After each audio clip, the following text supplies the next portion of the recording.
So இன்னைக்கு நம்ம பார்க்க போறது ஃபோட்டோசிந்தசிஸ் பத்தின எம்சிக்யூஸ் தான் பார்க்க போறோம் பசங்களா. ஸோ ஒரு லேப் எக்ஸ்பெரிமெண்ட்ல ஒரு ஸ்டூடண்ட் என்ன பண்றாருன்னா, ஒரு லீஃபோட டீஸ்டார்ச்டு பார்ட்ட வந்து கவர் பண்றாரு பிளாக் பேப்பர் வச்சு.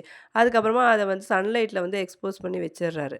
அதுக்கப்புறமா அயோடின் டெஸ்ட் பண்ணும்போது அந்த அன்கவர்டு பார்ட் வந்து கலர்லெஸ்ஸா இருக்கு.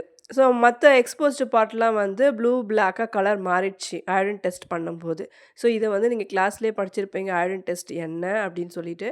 இது வந்து பிரசன்ஸ் ஆஃப் ஸ்டார்ச்ச வந்து ஐடென்டிஃபை பண்றதுக்காக நம்ம அயோடின் டெஸ்ட் பண்ணுவோம். இல்லைங்களா? ஸோ இப்ப இதுல 4 ஆப்ஷன்ஸ் இருக்கு. இதுல எது கரெக்ட் ஆன்சர் பார்க்கலாமா? ஸோ ஃபர்ஸ்ட் ஆப்ஷன் வந்து கார்பன் டை ஆக்சைடு தான் வந்து பிரைமரி ரியாக்டன்ட்ன்னு குடுத்துருக்காங்க. செகண்ட் ஆப்ஷன் பார்த்தீங்கன்னா, chlorophyll is required for the reaction. Option C பார்த்தீங்கன்னா light is necessary for starch production and option D பார்த்தீங்கன்னா oxygen is released during the process. So answer பார்த்தீங்கன்னா option C தான். Light is necessary for the starch production. So explanation கொடுத்தாக்கா black paper cover பண்ணதால் என்ன விளைவு? Black paper வந்து சன்லைட்டை block பண்ணுது. அண்ட் தென் அயோடின் டெஸ்ட் என்ன சொல்லுது?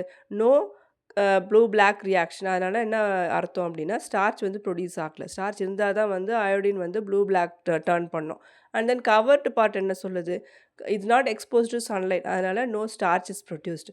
எக்ஸ்போஸ்டு பார்ட் என்ன சொல்லுதுன்னா it is exposed to sunlight so that it is producing the starch. அதனால தான் அயோடின் சொல்யூஷன் வந்து எக்ஸ்போஸ்டு பார்ட்டில் வந்து ப்ளூ பிளாக் கொடுக்கும். அந்த நான் எக்ஸ்போஸ்டு பார்ட்டில் பிளாக் பேப்பர் கவர் ஆகிக்கிற பார்ட்டில் வந்து கலர்லெஸ்ஸாக இருக்குது. சரிங்களா? செகண்ட் கொஸ்டின் பார்த்தீங்கன்னா, ஃபோட்டோசிந்தசிஸ் நடக்கும்போது எந்த ஈவெண்ட் வந்து ஆக்சிஜன் லிபரேட் பண்ணுது அப்படின்றது தான். ஏ பார்த்தீங்கன்னா, reduction of carbon dioxide and B வந்து absorption of light by chlorophyll, C வந்து photolysis of water molecule and D வந்து conversion of light to chemical energy. So இதில் எது கரெக்டான ஆன்சர்னு எனக்கு கமெண்ட் பண்ணுங்கள் பார்க்கலாம். ஃபோட்டோசிந்தசிஸ் பார்த்தீங்கன்னா 2 டைப் ஆஃப் ரியாக்ஷன் இருக்குது. Light reaction and dark reaction. So இந்த லைட் டிபெண்டன்ட் ரியாக்ஷனில் தான் என்ன நடக்கும்னா splitting of the water molecule into hydrogen and oxygen நடக்கும். ஸோ இந்த ஸ்ப்ளிட்டிங் ப்ராசஸ் தான் வந்து அட்மாஸ்பியருக்கு ஆக்சிஜன் வந்து பிளான்ட் ரிலீஸ் பண்ணுது பார்த்தீங்களா, அதுக்கு மெயின் சோர்ஸே. ஏ பார்த்தீங்கன்னா அது டார்க் ரியாக்ஷன், அங்கே வந்து குளுக்கோஸ் தான் ஃபார்ம் ஆகும். அண்ட் பி அண்ட் டி பார்த்தீங்கன்னா they are the initial step தான். அங்கே வந்து trapping and converting the energy மட்டும் தான் நடக்கும். ஆக்சிஜன் ரிலீஸ் நடக்காது. சரிங்களா? ஸோ ஃபோட்டோசிந்தசிஸ் பார்த்தீங்கன்னா ஒரு சீக்வன்ஸ் ஆஃப் கெமிக்கல் ரியாக்ஷன் சொல்லிட்டு நீங்கள் கிளாஸ்லேயே வந்து கவனிச்சிருப்பீங்க மேம் டீச் பண்ணும்போது. அது என்னென்ன சீக்வன்ஸ் ஆஃப் ரியாக்ஷன் இங்கே ஆப்ஷனில் கொடுத்துருக்காங்க. ஸோ அது ஒன்று பார்க்கலாம். Absorption, conversion, reduction, reduction, absorption, conversion and absorption, reduction, conversion and last பார்த்தீங்கன்னா கன்வர்ஷன், ரிடக்ஷன், அப்சார்ப்ஷன். ஸோ இதை நீங்கள் வந்து கிளாஸில் கரெக்டாக கவனிச்சிருந்தீங்க அப்படின்னா இந்த கொஷின் நீங்கள் ஈஸியாக ஆன்சர் பண்ணலாம். சரிங்களா? ஸோ இந்த ஆன்சரை நீங்கள் கமெண்ட் பண்ணுங்கள் பார்க்கலாம். ஸோ என்ன ஆன்சர் கண்டுபிடிச்சிட்டிங்களா? Very good. So A is the correct answer. Absorption, conversion and reduction. அப்சார்ப்ஷனில் என்ன நடக்கும்? குளோரோஃபில் வந்து லைட் எனர்ஜியை அப்சார்ப் பண்ணும். சரிங்களா? கன்வர்ஷனில் என்ன நடக்கும்? அப்சார்ப் பண்ண அந்த லைட் எனர்ஜியை வந்து கெமிக்கல் எனர்ஜியாக கன்வெர்ட் ஆகும் குளோரோஃபில்ல, like ATP and NADPH. So ஏடிபின்னா என்ன?